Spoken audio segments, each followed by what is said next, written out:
Hello, everyone, and welcome to another edition of the American Scouser TV weekly podcast. I am the host, filling in for Timuchin. I am Gally, coming to you from Western Massachusetts, joined by Paul Bickler. 2 weeks in a row, Paul, we've been able to have you on, and 2 weeks in a row, you're coming in here celebrating heavy Detroit Lion victories. So I'm just proud of you that you were able to actually stand upright today at this point. Yeah, I think people don't understand that this is like generational type stuff happening right now. So it is pretty wild. Happy to be here. Happy to see it in my lifetime because I didn't think I would. I am happy to see it in my lifetime as well. Brian Shelton jumps in. First comment in tonight. Evening, guys. Good evening, Brian. I will remind everyone and any of the other listeners that are tuning in for the first time, if you've never done it before, you can leave comments in the chat. You can acknowledge and it'll share your name. We will go ahead and bring selected comments up onto the screen, like this one from Sir Z. Good evening, gents. Good evening, Sir Z. And we will read them, talk a bit about it, and, well, of course, we will smash and make sure everyone grabs, smashes, and hammers that like button and subscribe. Alan's in from Houston. Good evening, Alan. A little disappointed in you. 4 comments. You're coming in fourth, Alan. Your job is to come in before we start. But in all seriousness, we usually start with a weather update from Chicago. But the host isn't here because he is out doing some business work or just playing hooky, one or the other, because he didn't want to get into the betting match between himself, the 49ers fan, and the co-host, the Lions fan, because we have an NFC championship game that is going to basically be Bickler versus Timuchin, no matter how anyone else adds it up. That is how we will all be seeing it. So maybe we'll think of some interesting prop style bets. If you can think of a good bet that Timuchin and Bickler can have for the NFC championship game that we could maybe hold them to, like wearing a jersey or a stupid outfit or shaving an eyebrow off. Look at all these great ideas Gally has because his team's out, has been out since week 4. But I think it would be great to share those in the comments, and we'll see. So, Mr. Bickler, are you excited that Timuchin isn't here? Or do you wish that he was here to maybe stoke that flame a little bit? Oh, it doesn't matter. You're gonna come up with all the bad ideas anyway. You know what? Like, here's the thing. If I was Timuchin, I would hate this too because he's coming up not only against me, who's a degenerate gambler, but also me, who is playing with house money right now. So, like, there's no winning in that situation. So BJ says, greetings, gentlemen. Got out of trivia tonight, I see. And isn't it just so funny? We have the slide ready to go. And tonight's trivia question is this. Paul, would you like to ruin tonight's program by having trivia? No. All right. Paul gets tonight's trivia question right, which means for the first time ever, an analyst on this program got the trivia right 2 weeks in a row. So there we go. We start a streak. But we are happy to have BJ back. BJ comes up with lots of loads of ridiculous, useless trivia questions, but they are outstanding. And I do know that our listeners love them, which is why we do them. I don't know if they love them because they actually learn things or they love them because they like laughing at Bickler and I. I'm pretty sure it is the latter. So what wasn't a laughing matter, and something that I was not going to lie, I will raise my hand and say I was a little nervous going into this match. Didn't like the setup of it. Didn't like the type of opponent it was on the road in their wonky little stadium, 1,100 hours from Anfield, and the weather and everything just seemed like it wasn't going to set up for us here. Paul, before we talk about the lineup and how it went, what was your overall mood and kind of temperament going into this match, knowing they hadn't played in a while and we were really down to a bare bones side? Yeah, I felt quietly confident and had absolutely no reason to do so, especially considering all the factors that you mentioned. There's every reason in the world why this should have been a classic stumble out of the gate and then get pipped at the final second by Solanke. Like, this is definitely set up for that. I don't know why I felt like somewhat calm about this. Maybe it's the fact that I'm just riding this emotional high of sporting events in my life right now. For some reason, I think I had predicted 3-0 on our show like the week before. I just felt like somehow this would end up being comfortable. It did. It just took a good 60 minutes for it to happen. Yeah. So let's take a look at how they lined up, and love to get your thoughts here. Brian Shelton says, I thought it was going to be a lot more scrappy given Bournemouth's current form. And, for the first 45, I think it sort of was. I don't think Bournemouth ever really got going. I don't think the weather was really helping Bournemouth. I also think that our midfield really did a decent job, but that first 45 minutes was pretty poor on both sides. But let's take a look here. Lineup comes out, and you first see this. Was there really any surprise for you in there? No, not really. I think, by the way, can we stop putting lineups like this out? Can we stop doing this in numerical order? Like, who made this decision, or why did it happen? Like, I don't know, but it started recently, and it's being done all over Europe. And at this point, I'm just used to it, to the point where I don't look for it to be in any other order other than numerical. Isn't it just wild that somehow there is a decision made out of all the things in world football right now? This is a decision that got made that unilaterally happened.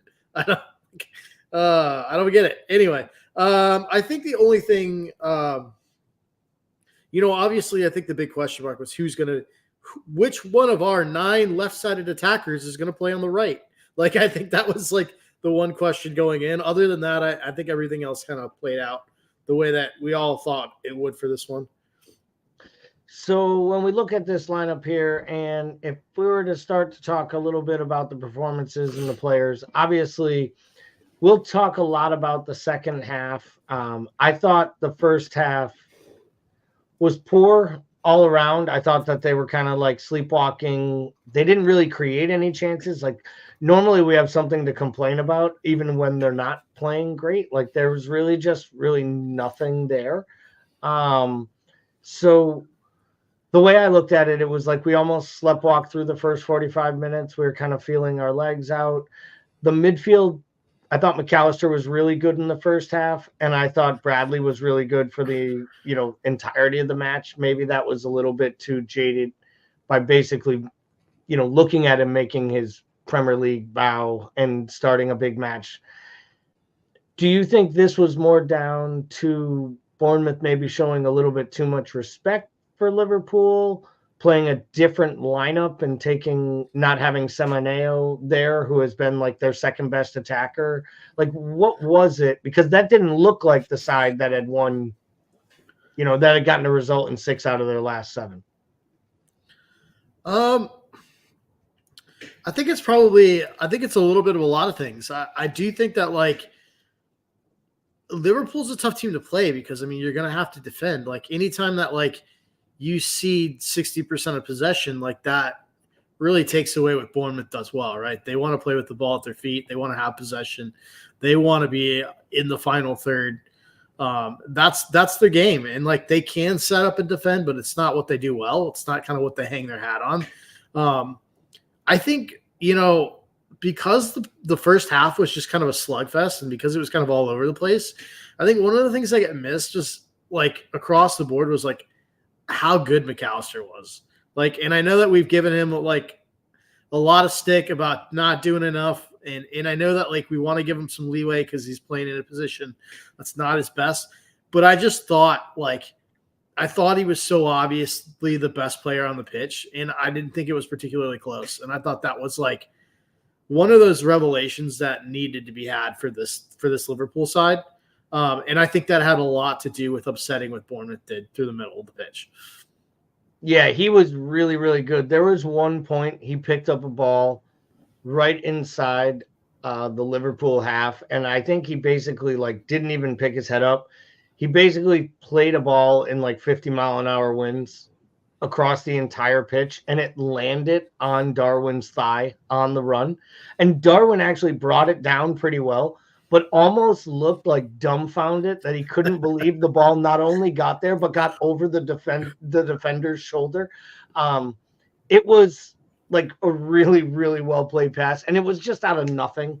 And it did spring them. And I mean, nothing came of that opportunity because it was the first half. I thought he was really good. I thought Elliott at times was really good in the first half. You know, it spoke volumes when I see Elliott and Jones out there together. And, you know, I know we were having these conversations. I think it was the pre-match show, and it might have even come up in our Discord channel during the match where people were like, why are we so comfortable when Jones and Elliott are there? And I'm like, well, we always talk about how the manager doesn't like players to play within like 6 months because they don't understand where they're supposed to be. And then we wonder why guys who have been practicing this for 3 years straight and are maturing to the point where they're actually understanding it. We'll talk a lot more about the second leg of the League Cup final.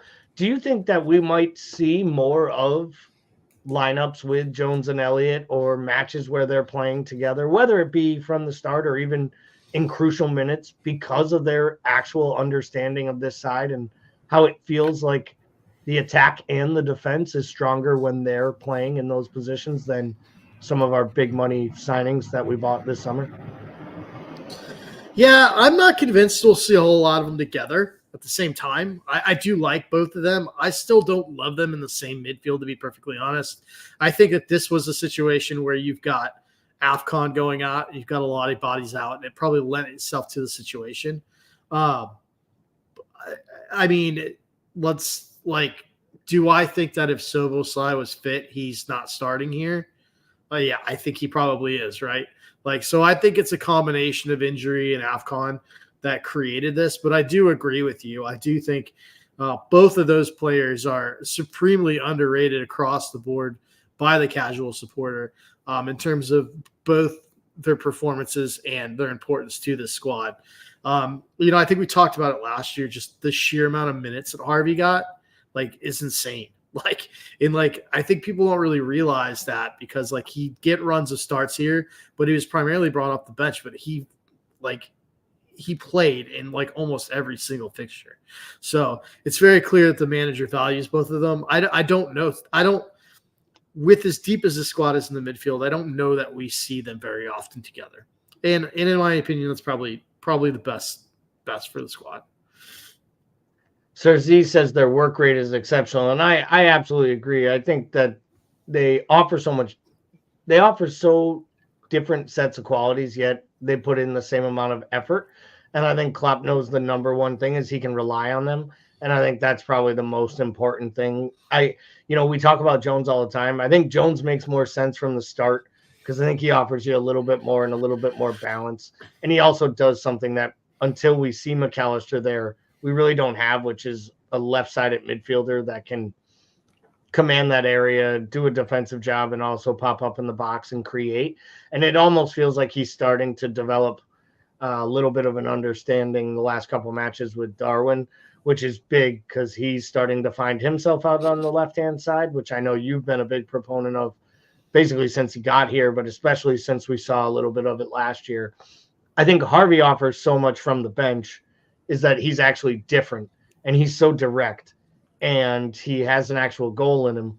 And I think that's important. And I think it's even more important as Trent finds himself more into the offense, because I think you find that when Trent is out there with Harvey, especially with Mo, they have proven that they can create nice little triangles on the right-hand side when they're afforded that space and or the tactics are leading that way. So before we fast forward into talking about the second half, there is something, though, that I did want to ask you about because, we saw two more youngsters in Bobby Clark and Owen Beck make debuts this weekend, on Sunday yesterday. So what is it about Klopp and his man management, Paul? Real quickly, where we've seen so many players. I mean, if we think about it now, over the last 4 or 5 years, we have literally had 6, 7, 8 academy players not only make appearances, but put in real shifts and cover during short and even sometimes longer periods. I mean, we saw Tyler Morton literally be the best player on the pitch in a Champions League match in Italy, which is insane in itself, right?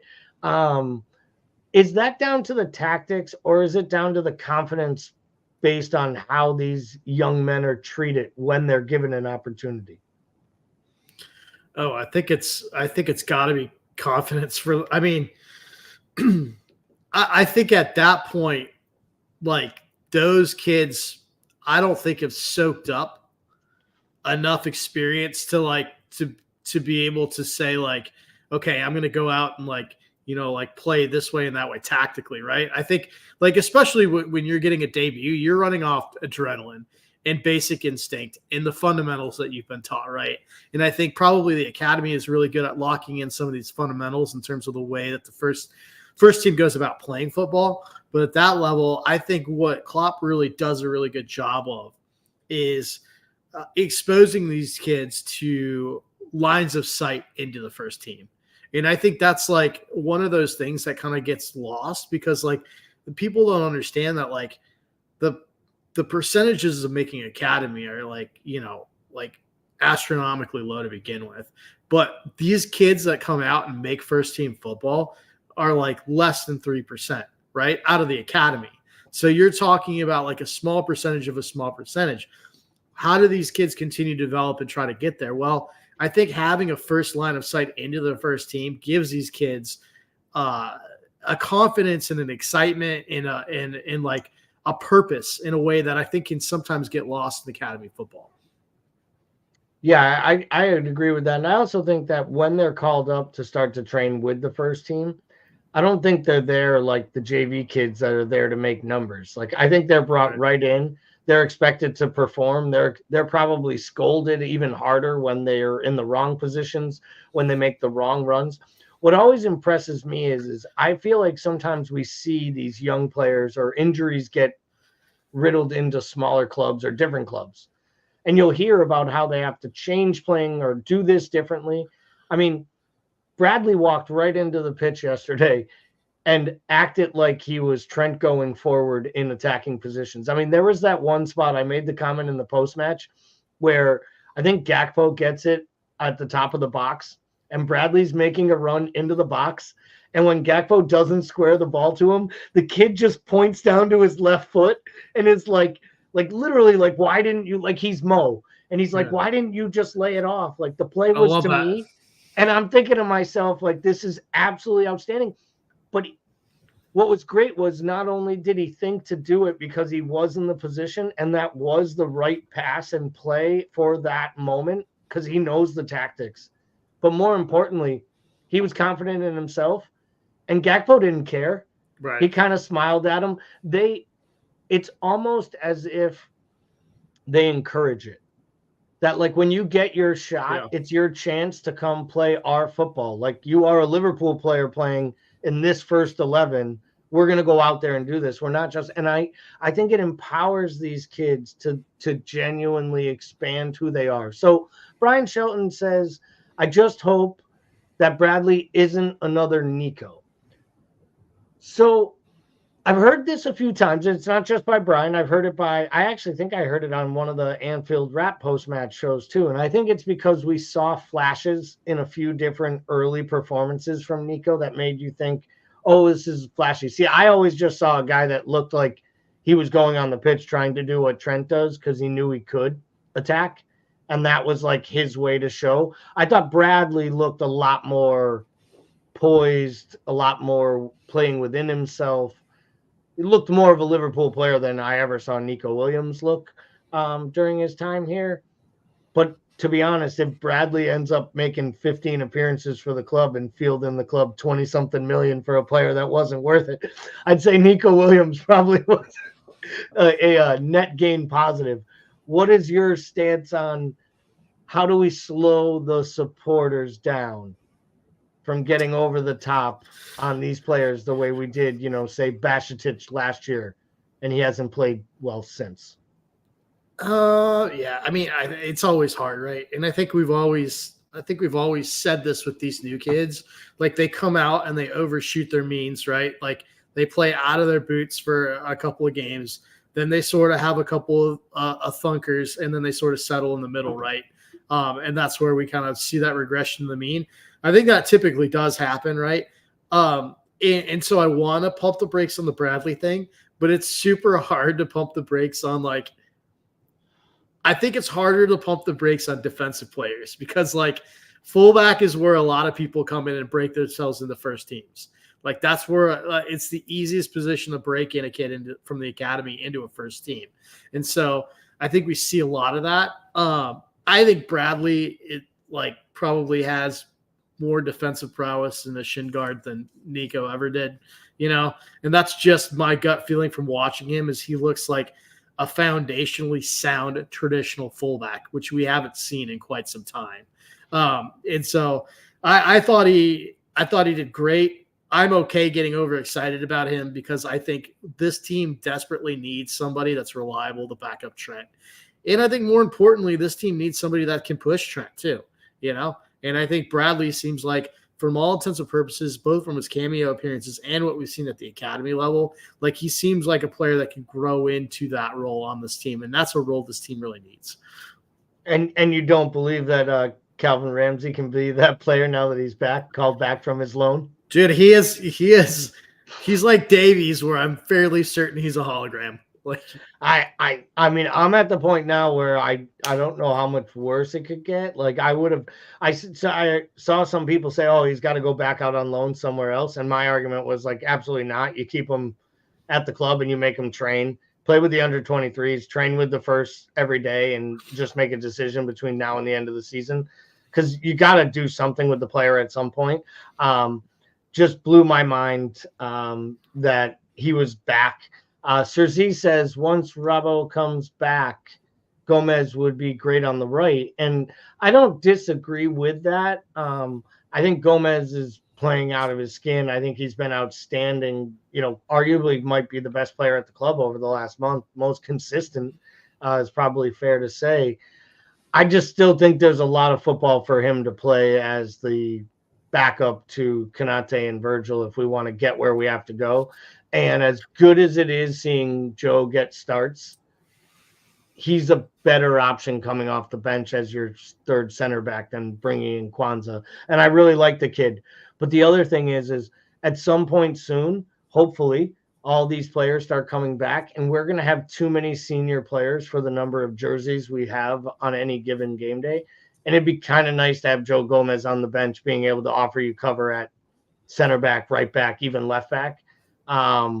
So I do think I do think that the Gomez kind of days of left back experiment will slowly dissipate when Robbo's fit, and then will be gone once Simicast is back.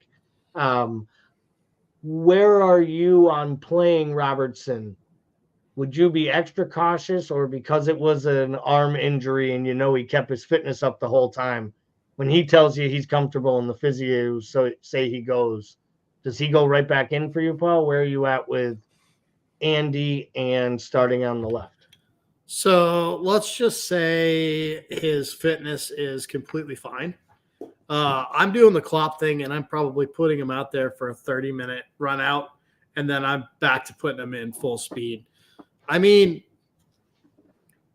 you've run the rails off him. He's 29 years old. I think you just use him for what you can get out of him at this point.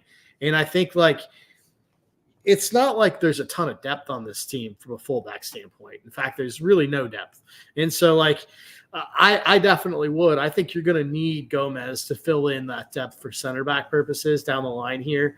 I would be putting Robertson straight back in. We're not that far away from talking about him being the best left back on the planet. Yeah, I feel the same way. I'm probably rotating out one of the center backs, in my opinion, this weekend, and I don't know that I'm starting Kwanzaa on the road in a League Cup semi, even though he's been great in the time he's played, and it's probably unfair to him to say that. But we'll talk about a little bit about that in a little bit. Let's get to the second half performance. They come out of the break. It is clear to me, at least, that Klopp had, not just the words to say to him, but a little bit of direction of like, hey, if we don't start getting direct and start putting some passes together, it's not like it happens right away. It isn't until after the initial subs occur on the 64th minute. Or no, the first one happens, I'm sorry, in the 49th, right coming out. So you have the great play. The ball comes in. Jones knocks the ball down, plays it to Darwin. Or plays it to Jota. Jota sets up Darwin. Darwin slots it in. Really nice build-up play right from, the ball coming in. Jones plays the knockdown, brings it over to Jota. Darwin, in classic Darwin fashion, can't think and just slots it home past the keeper. But just a really, really good team goal. Where is that goal made for you? I mean, Jones's chest and touch is outstanding. Jota's touch is just, really nothing Darwin can do there. But is it down to Darwin in this case? Like, where are you giving that credit if you're splitting that one up? We're not doing blame pie. We'll do credit pie, I guess.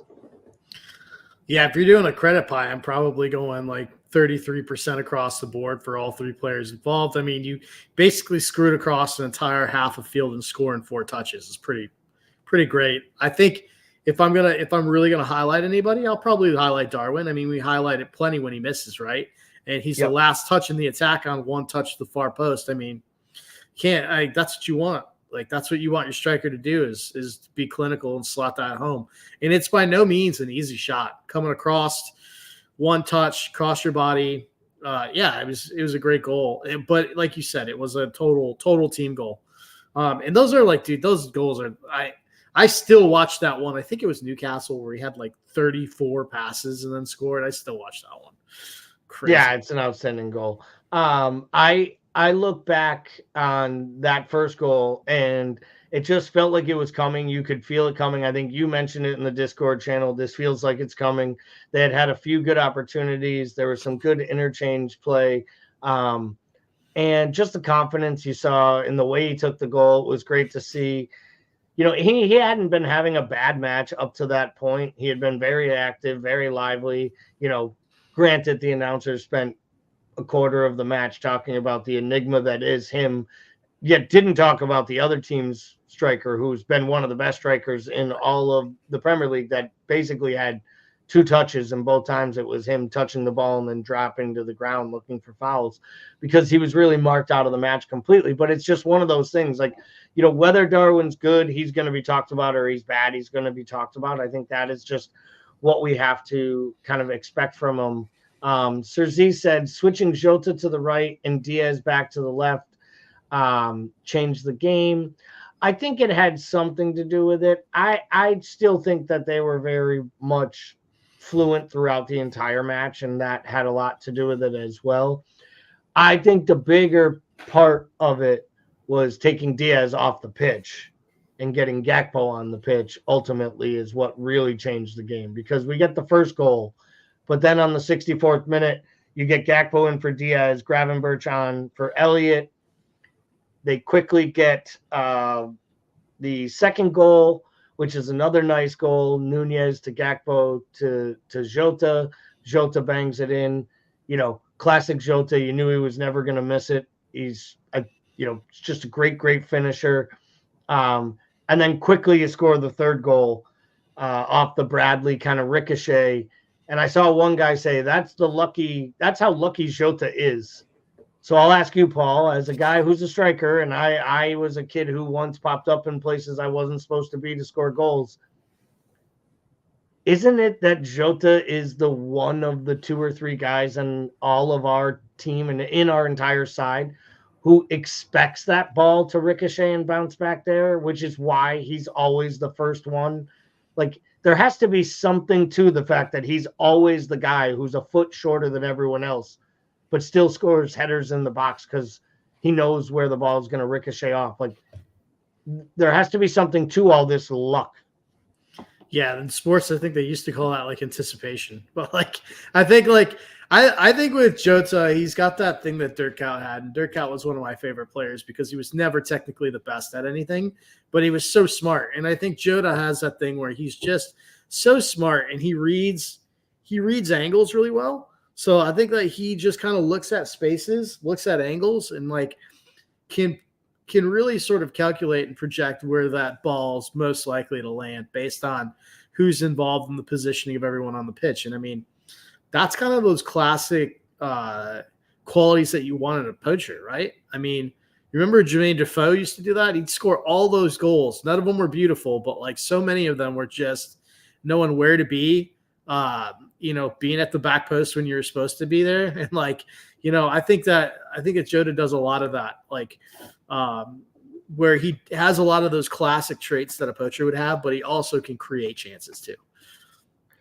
Cersei says Jota is up there with Fowler, Sturridge, and Torres. The guy should be a sharpshooter. He's just a natural finisher, and I do agree with him, and also that his intelligence and reading of the game is immense, and I do think that is seen on the player, and I think that you kind of can feel it when he's out there, and we've said it before. I think that's what kind of hurts him sometimes when everyone's fit, is why he often will come and be instituted from the bench, is that he can genuinely change a match in 10 or 15 minutes, where some of our players need 20, 30 minutes to get going and really need that extra time on the pitch and touches to get going. And I think that he can change it, and he changes it from multiple positions, and he allows us to change the way we play because he is so intelligent, and because ultimately sometimes they just wind him up and say, go score a goal.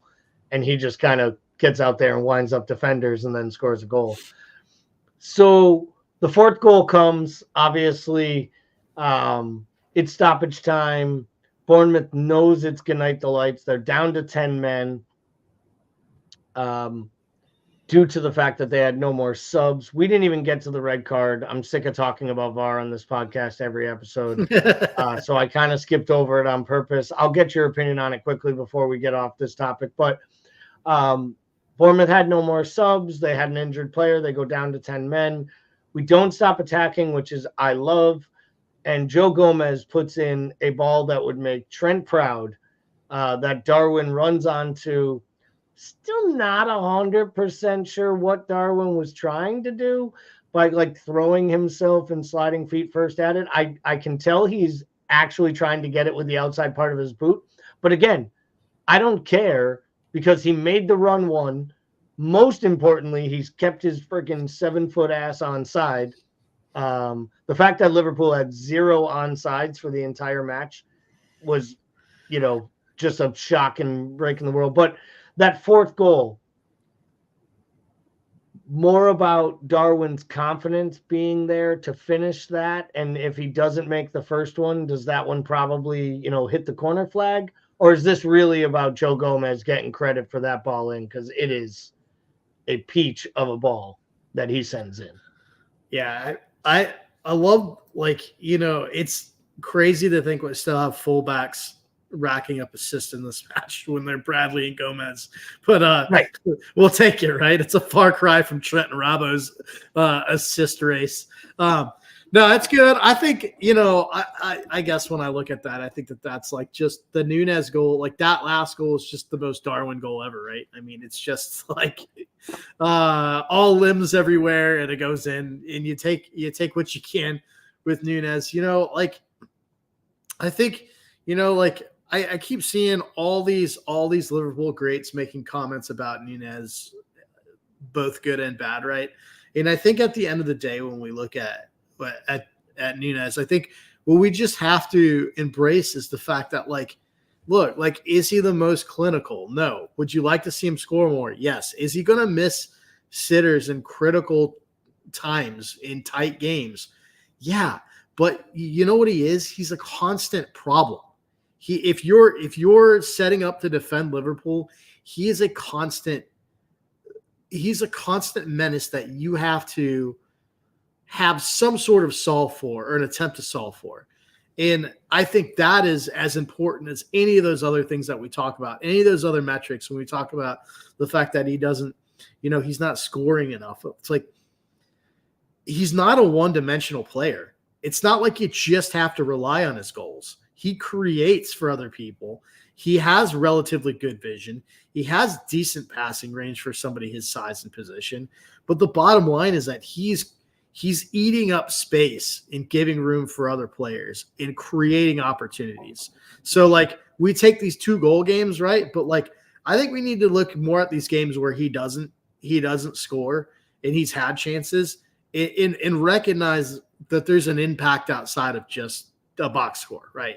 And I think that's what he does bring here. And so, I love seeing him get these goals, and I don't care how ugly they are, because, like, I feel like he's either going to score worldly or it's going to be something incredibly ugly going in. Yeah, and I think to your point too, I think last year, right, he would score the worldie or the ugly goal. It didn't even matter. But then he would also run around like a chicken with his head cut off, and he'd press at the wrong time. I don't know if it was Robbie Earl or Musto. One of them talked after the match, and they were talking about him, and they were like, and they giggled like when they said his name, and they're like, of course he like splits the supporters. He's like, he probably splits the manager, but you know what he never splits? Like, you never question whether he's working hard. And he's like, I remember, he's like, I wrote it down. Why is he 5 yards outside of his own, like, penalty box? He's like, but then he's winning a ball back off of a guy in a tough spot. And he's like, you don't see many number 9s. You don't see many $90 million players that run back and lose a ball and then double back as fast as they can to win it back. And, he does care. He cares how he's thought of. And look, the stats going all over the place, right? First player in the Premier League this year to record 10 goals and 10 assists in all competitions. The first of any player. Like, and he's gotten little minutes at times. Like, this is the thing that, like, people are not even giving him credit. We're saying he does so much more than the box score because you can get lost in his misses and his close percentage. Yet his box score is still really good. Right. His return since he got to this club is outstanding for a player who's played less than 50 matches for the club. But because, we've always said the price tag could be coming in the same summer as Haaland, the fact that we were going to change our formation. Ultimately, we're still figuring out the best Darwin, whether it's on the left.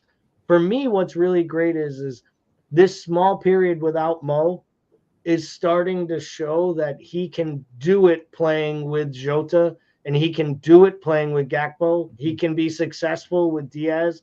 And I think that will only give him more confidence, because there was getting to that point where it was almost like Klopp was keeping him and Mo together at all times. Yeah. So that they would play little 1-2 football together, and it felt like it was getting a little over the top. Well, speaking of Mo, for anyone who hasn't been paying attention to AFCON, lives under a rock, or hasn't watched any of the Sky is Falling reports on Twitter and Facebook, Mo Salah was injured during the second match of the group stages. He was taken off the pitch originally for precautionary reasons. It was initially announced he would miss 2 matches in the AFCON. Then there were some mixed reports that he might be coming back to England for rehab, but would be going back to AFCON when healthy, until his agent dropped a bomb today announcing that he would be out for 21 to 28 days and not 2 games, and therefore would be coming back to Liverpool. So, first, Paul, do you blame it on the federations for having in-season tournaments, the world of football for playing way too many damn matches, or is it just down to just bad luck that a guy got hurt, and this could have happened if he was playing in the League Cup game against Fulham? Where do you stand with the injury, and why? It certainly could have happened during Fulham, but I think the fact of the matter is that none of these injuries are happening if they're not playing just insane amounts of football year round, right? So I think there's multiple things here. I don't love the in-season tournaments. I also don't love the fact that, like, the FA and all these governing bodies are not giving international teams room for these comps either. Do you know what I mean? Like they're working with what they can get here. So I can't blame them but so much when they're just trying to get a piece of this. And like these internationals, like, I've always been critical of international football just because I don't watch a ton of it because I'm more of a club guy. But these are massively important to these countries, like massively important to these players. So I recognize the fact that not everybody's me, and I recognize the fact that these are like hugely important matches, especially for a situation like Egypt, who has a generational talent that they're never likely to see again. And this is as likely, like as good an Egypt team as you could possibly see. And so when you're riding that and your guy, your talisman, your legend for your country goes down, I mean, that's really frustrating for them. It obviously is tough for Liverpool. We're in a title race. So, but I'm not going to be small enough and pretend like I get kind of like, I got a little bit like irritated just reading the comments about how people were like, oh, this is why we don't need these stupid tournaments, blah, blah, blah, blah. And it's like, I'm not going to pretend to be small enough to think that this revolves around Liverpool football, because it's about much more than that. And like, I think in fairness to the players and to these countries, we've just got to find a way. It's not going to happen because there's too much money involved, but like these things need to be scaled back, or these are going to just continue to be issues. And you're never going to get to see your full squad potential in these internationals. And that's, to me, sort of the shame of the whole thing. Yeah, I mean, there's too much smoke for there not to be fire. When you look at all these big clubs and you look at the number, and it's not just the big clubs, there are injuries all across all of European football, but predominantly right now, the big clubs are being hit across all the European leagues with massive numbers of injuries, mainly muscle injuries, because these guys mainly play for the biggest clubs, play for their countries. And those players are all the guys out on international duties that all played in the Winter World Cup and had back-to-back years of qualifying and had a Euro that was right before it. And now they're going to have another Euro coming off it on the end of this year. And that mid-season World Cup really, really wreaked havoc. And I think we're seeing it this year with teams like Newcastle having 8-9 guys missing. I mean, we had almost an entire side missing that wasn't available for selection against Bournemouth. Look at Arsenal's list of injured players. City's had times this year, as much as we like to laugh at United has been decimated with injuries and problems, and it's all the same stuff. So I look at this and I think to myself, yeah, they're playing way too many matches. But I'm with you. I'm not going to begrudge them because they can't play a summer tournament. They can't play a tournament in Africa in the summer. Like, they have a right to have a continental tournament just like Europe does. And these same people that make these comments, I'd love to know how they'd feel if the English players weren't allowed to play in a competition to represent England that was playing against the best across Europe. They'd all lose their minds, except for the ones that take the "we're scouts, not England" approach. And I get it. But for the ones who root for England, it would be no different. Or Italy or Germany or any of these other countries. So I don't get that part of it. So when it comes to Salah now that he's back, now that we know he's done with this tournament, and it looks like we'll be missing him, for a good month's time, which would take us right about into where the League Cup final is if we are able to secure progression to Wembley. How big of a loss is this for us? We have matches, I think, against Chelsea and Arsenal during that time. Is this the type of injury that you think probably puts us behind the 8 ball and probably may end the league title run here, Paul? What does Liverpool have to do to convince you they're still in this thing during this period Mo's gone? They don't have to do anything because, I think historically we fared pretty well when he's out. Is it a big loss? Absolutely. No doubt about it. Bar none, our best player from a talent standpoint, arguably the best player in the world. If I would argue I'd take Mo up against just about anybody right now. So yeah, massive, right? I said this earlier, and I kind of stand by this. Like, I think this is one of those things that, like, and I say this knowing full well that I'm riding a wave of euphoria from a sports standpoint that probably like shades this a little bit for me, considering the fact that like I'm having the year I'm having with Michigan and Detroit football. But for me, like, this does not cause me to panic, because when I look at this side, we talked about the fact that it's very, very likely that Mo moves on after this year. So when I look at it, this manager has to figure out how to play this side and what its identity is without Mo. So, like, in a lot of ways, I think this helps force the hand, because if Mo's available in any capacity, he's being selected no matter what.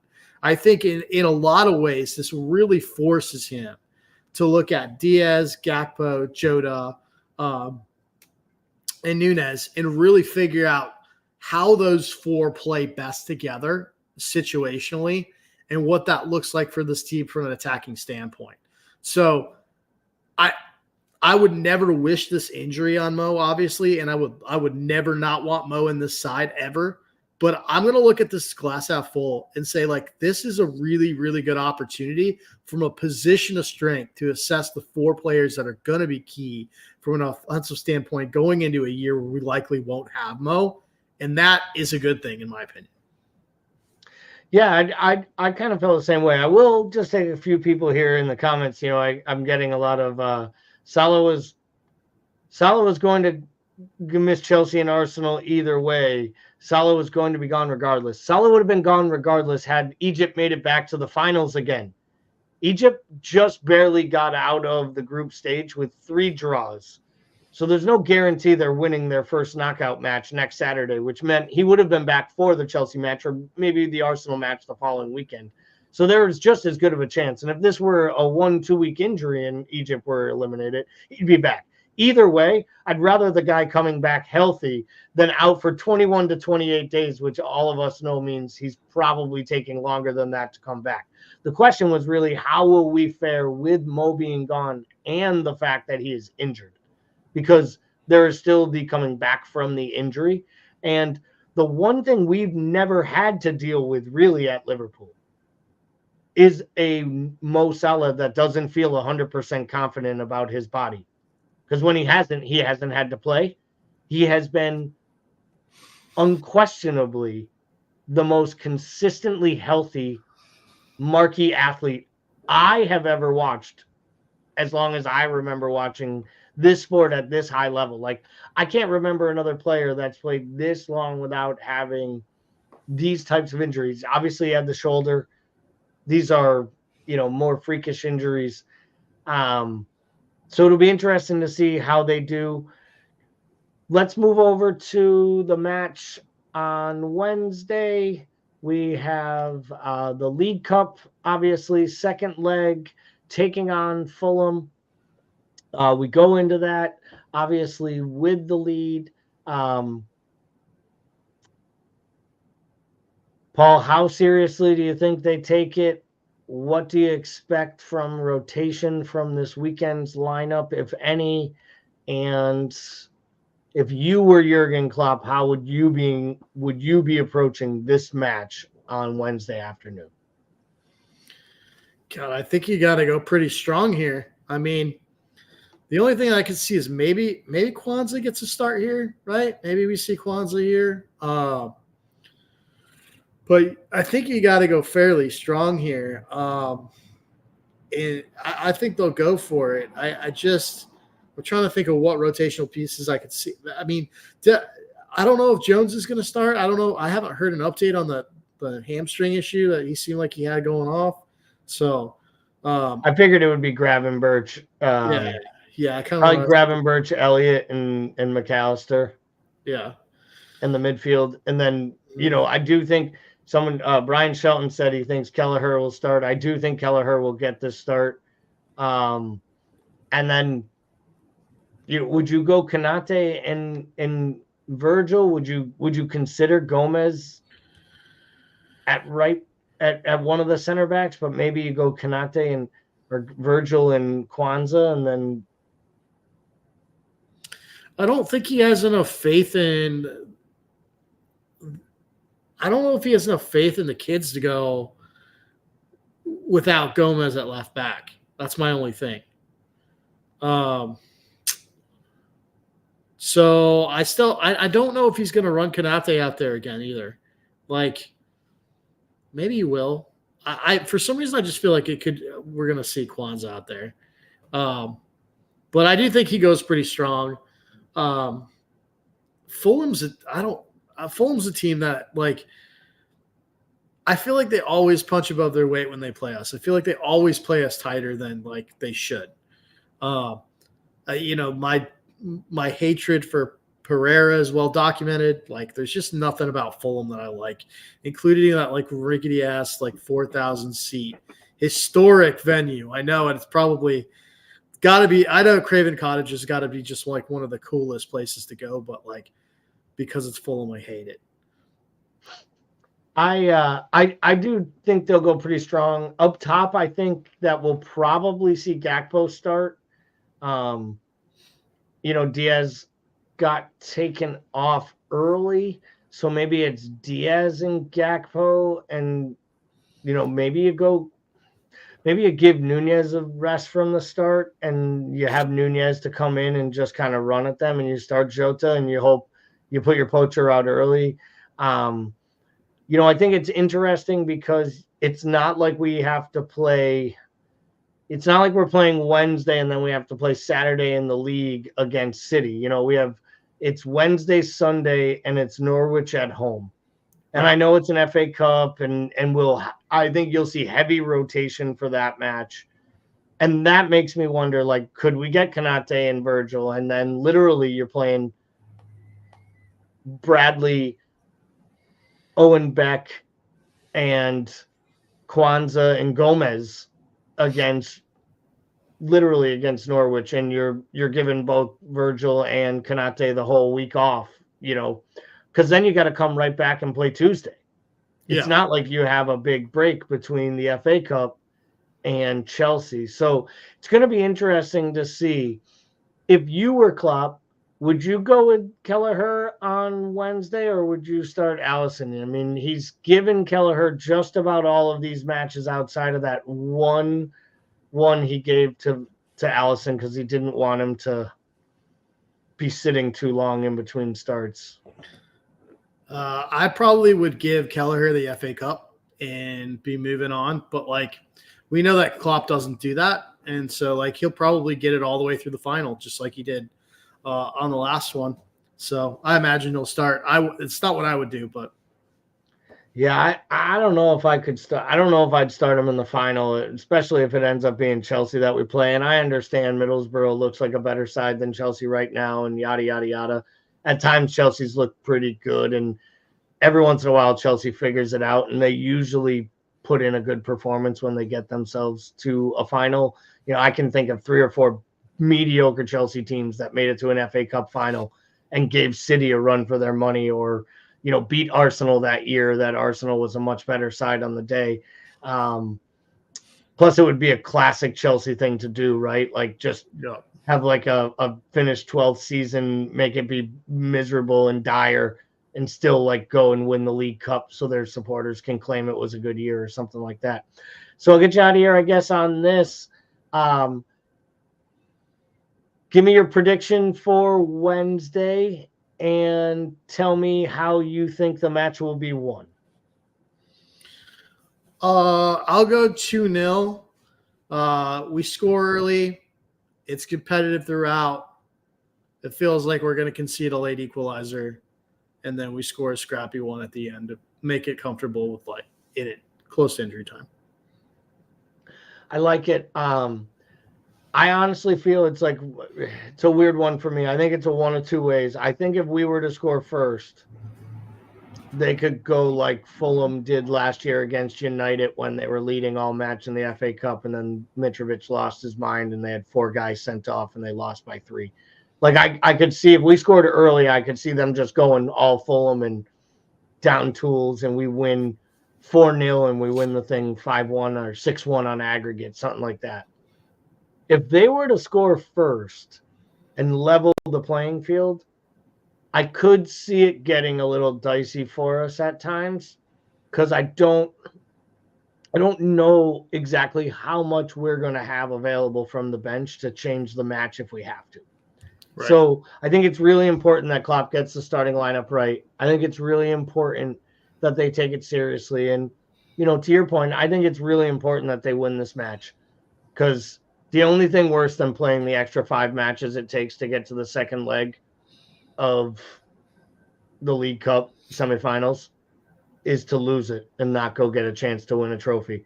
If you're going to play this many games and this many midweek matches and affect other matches and scheduling and player injuries and all that, at this point, when you get this far, it's no longer the Mickey Mouse Cup. It's a cup where they give you a winner's medal and they let you put it on the wall. So I will say we do advance. So I'll give you the bonus question here. I'll give you 2 bonus questions here. First, will it be Chelsea or Middlesbrough that we're playing? With Middlesbrough leading 1-0, going to Stamford Bridge, hanging on to a lead.